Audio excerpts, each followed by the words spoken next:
அருமை தமிழர்களே, சிவகுமாரின் அன்பான வணக்கங்கள். ஒரு முக்கியமான செய்தியை நம்முடைய நேயர்களோடு பகிர்ந்து கொள்ள வேண்டும் என்று நினைத்ததால் இந்த கருத்தை உங்கள் முன்பாக வைக்கிறேன்.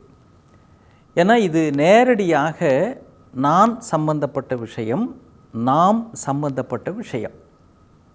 யாரும் இதுக்கு விதிவிலக்கு கிடையாது. கடையில் காசு கொடுத்து ஏதாவது ஒரு பொருள் வாங்குறீங்களா அப்படின்னா இது நேரடியாக உங்களோடு சம்பந்தப்பட்ட ஒரு விஷயம். இது நம்ம மட்டுமே சம்பந்தப்பட்டதா, நம்முடைய தமிழ்நாடு அல்லது நம்முடைய இந்தியா, நம்ம நாடு மட்டுமே சம்பந்தப்பட்டதா என்றால் இல்லை. இது உலகத்தினுடைய வல்லரசு அமெரிக்காவும் சம்பந்தப்பட்ட விஷயம். ஏன்னா நம்முடைய விலைவாசி தான் நம்முடைய வாழ்க்கை வசதிகளை, அன்றாட நிலவரத்தை தீர்மானிக்கிறது. நீ காலைல எழுந்தவுடனே குடிக்கிற ஒரு டம்ளர் காஃபியிலிருந்து இரவு படுக்க போகிறப்போ உதறி போட்டுக்கிற பாய், அந்த பாயோட விலையிலிருந்து எல்லாமே பணம் சம்பந்தப்பட்டது இல்லைங்களா? அப்போ நேரடியாக இந்த விலைவாசியை உயர்த்துவதற்கு அல்லது நம்முடைய மக்கள் ஒரு பெரிய பாதிப்புக்கு உள்ளாவதற்கான ஒரு சூழலை ஒரு வல்லரசு உருவாக்கி இருக்கிறது. இதுக்கு உடனடியாக நாம் எல்லாரும் சேர்ந்து நடவடிக்கை எடுக்கணும் அப்படின்னு நம்முடைய மாண்புமிகு முதல்வர் அவர்களே சொல்லி இருக்கிறார்கள். என்ன அப்படின்னா, கச்சா எண்ணெயை நாம் வேற ஒரு நாட்டிலிருந்து வாங்குகிறோம்.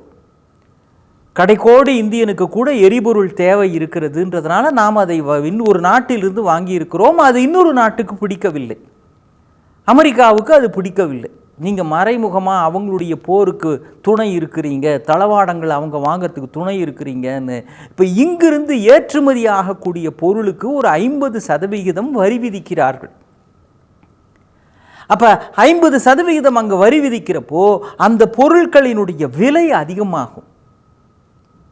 இது குறிப்பாக தமிழ்நாட்டிலிருந்து இந்த ஏற்றுமதி அப்படின்றது, அந்த நாட்டுக்கு செல்கிற ஏற்றுமதி இருக்குதே, அது அதிகமானதாக இருக்கிறது. பொதுவாக இந்தியாவிலிருந்து இந்த வாகனங்கள், அப்புறம் உதிரி பாகங்கள், பொறியியல் எந்திரங்கள், அப்புறம் பின்னல் ஆடைகள், டெக்ஸ்டைல்ஸு, ஆயத்த ஆடைகள் திருப்பூர்லேருந்து போகுது. இந்த மாதிரி ஆயத்த ஆடைகள், அப்புறம் ஐடி செக்டார், இது மாதிரி பல்வேறு வகையான பொருட்களை எல்லாம் இங்கிருந்து நம்ம ஏற்றுமதி செய்கிறோம். ஏன்னா அப்போ தான் அவங்களுடைய அந்த அந்நிய செலாவணின்றது நமக்கு வரும். அந்நிய செலாவணி எவ்வளவு கையிருப்பு இருக்குதோ அதுதான் ஒரு தேசத்தினுடைய பொருளாதார வளர்ச்சியை தீர்மானிக்கிற அளவுகோல். ஆனால் இப்போ டாக்ஸ் அப்படின்னு ஒன்று அதிகமாக அவர்கள் போடுகிற பொழுது என்ன ஆகும் அப்படின்னா, இதனுடைய விலை அதிகமாகும். அப்போ அங்கு விற்பனை இருந்து கிடைக்கிற பொழுது நமக்கு கிடைக்கக்கூடிய லாபம்ன்றது குறைஞ்சி போகும். இது நம்முடைய இங்கிருந்து ஏற்றுமதி செய்கிற சிறு குறு பெரு வணிகர்கள், வியாபாரிகள், முதலீட்டாளர்கள், இவங்களுக்கு அது ஒரு பெரிய தாக்கத்தை ஏற்படுத்தும். அதுவும் திருப்பூரிலிருந்து கிட்டத்தட்ட 3000 கோடி ரூபாய்க்கான தாக்கத்தை இது ஏற்படுத்தும். அதனால் உடனடியாக நடவடிக்கை எடுக்கணும்னு நம்முடைய வணக்கத்திற்குரிய முதல்வர் அவர்கள் இதை பற்றி பேசியிருக்கிறார்கள். அதுக்கான பேச்சுவார்த்தையெல்லாம் கூட நடக்குது. ஆனால் அதை பற்றிய விழிப்புணர்வு நமக்கு தேவை. இப்போ என்ன இதில் சிக்கல் அப்படின்னா, ஏற்கனவே கப்பலிலே இங்கிருந்து ஏற்றுமதி செய்வதற்கான அந்த பொருட்களை அனுப்பியிருக்கிறார்கள். இப்போ கனரக வாகனங்களுடைய உதிரி பாகங்கள்னு வச்சுங்களேன், சரி எல்லாருக்கும் புரிகிற மாதிரி திருப்பூர்லேருந்து நமக்கு பனியன், அப்புறம் உள்ளாடைகள், அப்புறம் ஆயத்த ஆடைகள், பேண்ட்டு ஷர்ட்டு, இதெல்லாம் இங்கிருந்து ஏற்றுமதி செய்கிறாங்க இல்லைங்களா? இது ஜூலை மாதமே அந்த கப்பல்களில் புறப்பட்டுடுச்சு. ஆனால் இது பாதி வழியில் போய்கிட்டே இருக்கிறப்போ இந்த விலை ஏற்றம், வரி விதிப்பு அப்படின்றத அவங்க அறிவிக்கிறாங்க. இப்போ இது கப்பல் அங்கே போய் டெலிவரி ஆகிறப்போ புறப்படும் பொழுது அந்த பொருட்களினுடைய விலை ஒன்றாக இருக்கிறது. இப்போ வரி விதிப்பு திடீர்னு அதிகப்படுத்துகிற பொழுது அந்த பொருட்களினுடைய விலை பல மடங்காக அதிகமாயிரும். அப்போ அந்த அளவுக்கு அங்கே விற்பனை ஆகுமா? அப்போ விற்பனை ஆகலை அப்படின்னா அதனுடைய நஷ்டத்தை யார் ஏற்றுக்கொள்வது? இதெல்லாம் பெரிய சிக்கலாக மாறி நம்முடைய மக்கள் தலையிலே இது சுமையாக விழப்போகிறது அல்லது விழுந்து கொண்டு இருக்கிறது. இதுக்கு பேச்சுவார்த்தை நடக்குது. 2 அரசும் அதை பற்றி நடவடிக்கை எடுப்பார்கள், குறையும் கூடும் அப்படின்றதெல்லாம் ஒரு பக்கம் இருக்கிறது. ஆனால் கூட வங்க தேசத்தை பொறுத்த வரைக்கும் 10% தான் அந்த டாக்ஸ் போடுறாங்க. சீன தேசத்துக்கும் அதே மாதிரி தான். நமக்கு தான் இது 50% வர்றப்போ அப்போ இதுக்கான மார்க்கெட் அங்கே அதிகமாக அங்கிருந்து ஏற்றுமதி பொருட்கள் செல்லுவதற்கான வாய்ப்புகள் அதிகமாகிறது. இதில் நாம் செய்ய வேண்டியது ஒன்று இருக்குது. அதுக்கு தான் இப்படி ஒரு முன்னுரையை கொடுக்குறேன். என்ன, சுதந்திரத்தின் பொழுது காந்தியடிகள் ஒரு விஷயம் சொன்னார் பாருங்க, அதை நாம் மீண்டும் செயல்படுத்த வேண்டிய தருணம் இப்பொழுது வந்து விட்டது.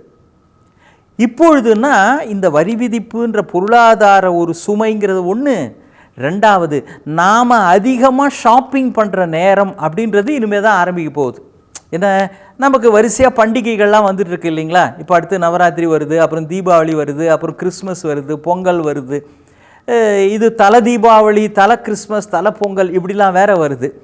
பொதுவாகவே இந்திய மக்களுக்கு என்ன ஒரு வழக்கம் அப்படின்னா, இந்த மாதிரி நேரத்தில் புதிதான ஆடைகள் புதிதாக வாங்குவது, புதிய பொருட்களை வாங்குவது, சேகரிப்பது அப்படின்றதெல்லாம் நமக்கு இந்த நேரத்தில் கூடுதலாக நாம் இதுக்குன்னு செலவழிப்போம். இனிமேல் வாங்குகிற பொழுது அருமை பெருமக்களே, இனிமேல் வாங்குகிற பொழுது இது இந்திய ஆடையா, இது இந்தியாவில் செய்யப்பட்டதா, ஹோமோஜீனியஸ் என்று சொல்லுவார்கள், இது சுதேசியா. காந்தியடிகள் சொன்னார், சுதேசிய பொருட்களையே ஆதரிப்போம், வாங்குவோம்னு. இது இந்தியாவில் செய்யப்பட்டதா என்று பார்த்து வாங்க வேண்டிய பொறுப்பு நம் எல்லோருக்கும் இருக்கிறது.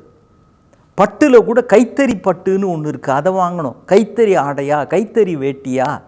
ஏன்னா நம்முடைய திருப்பூரில் இருக்கிற அது மாதிரியான அந்த டெக்ஸ்டைல்ஸ் தொழில் தான் அதிகமான ஏற்றுமதி செய்யப்படுகிறது. ஏற்றுமதி ஆகிற பொருட்களில் அது முக்கியமான ஒன்று. அவர்கள் இதிலே ஒரு மிகப்பெரிய தாக்கத்துக்கு ஏற்படுகிற பொழுது தமிழ்நாட்டினுடைய பொருளாதார நிலை அப்படின்றதும் ஒரு சுமையாக மாறும். அதை பெரியவங்கள்லாம் சமாளிப்பாங்க. ஆனாலும் கூட பொதுமக்கள்ங்கிற முறையில் நாம் செய்ய வேண்டிய முக்கியமான கடமை இது. ஏன்னா நாம் வாங்குவது இப்போ foreign brands, foreign articles, foreign items அப்படின்னு வாங்கினா இந்த லாபம் எங்கெங்கோ இருக்கிறவர் யாருக்கோ தான் செல்லும், அந்நிய முதலீட்டாளர்களுக்கு செல்லும். ஆனால் இப்பொழுது நம்முடைய முதலாளிகள், நம்முடைய முதலீட்டாளர்கள், நம்முடைய தமிழ் வியாபார பெருங்குடி மக்கள், அவர்களுக்கு பொதுமக்கள் ஒரு மிகப்பெரிய ஆதரவு கரத்தை நீட்ட வேண்டிய பொறுப்பு தமிழ்நாட்டு மக்களுக்கு இருக்கிறது. அதே மாதிரி இந்தியாவிலே தயாரிக்கப்பட்ட பொருட்கள் என்றால் அதற்கு முன்னுரிமை கொடுத்து நாம் வாங்குகிற பொழுதுதான் இந்த 50% அந்த வரி விதிப்பு, அதனால் ஏற்படக்கூடிய பொருளாதார அழுத்தம், இதையெல்லாம் ஈடுகட்ட முடியும். காந்தியடிகள் சொன்னதை மீண்டும் செயலிலே காட்ட வேண்டும். இப்பொழுது என்று அல்ல, ஒருவேளை இந்த வரி விதிப்பு கூடுது குறையுது என்று இருந்தாலும் கூட என்றைக்குமே இந்த மண்ணில் உருவானது, இந்த மக்களால் தயாரிக்கப்பட்டது, அதற்குத்தான் நாங்கள் முன்னுரிமை கொடுப்போம் என்று தீர்மானிக்கிற மக்களாக நாம் மாறுவோம், அல்லது அதை மீண்டும் ஒரு முறை நாம் நிரூபிப்போம். அதுதான் இந்த தேசத்தினுடைய வளர்ச்சிக்கு மிகப்பெரிய அளவிலே துணை இருப்பதற்கான அருமையான வழி. எதை சென்று வாங்கினாலும் இனிமே அது இந்தியர்களால் உருவாக்கப்பட்டதா, நம்முடைய தமிழ் மக்களால் உருவாக்கப்பட்டதா, இந்த மண்ணில் விளைந்ததா என்று பார்த்து பார்த்து வாங்குவதுதான் இந்த மண்ணினுடைய வளர்ச்சிக்கு துணையாக இருக்கும். மறவாமல் அப்படியே செய்யுங்கள். மீண்டும் சந்திப்போம். வணக்கம்.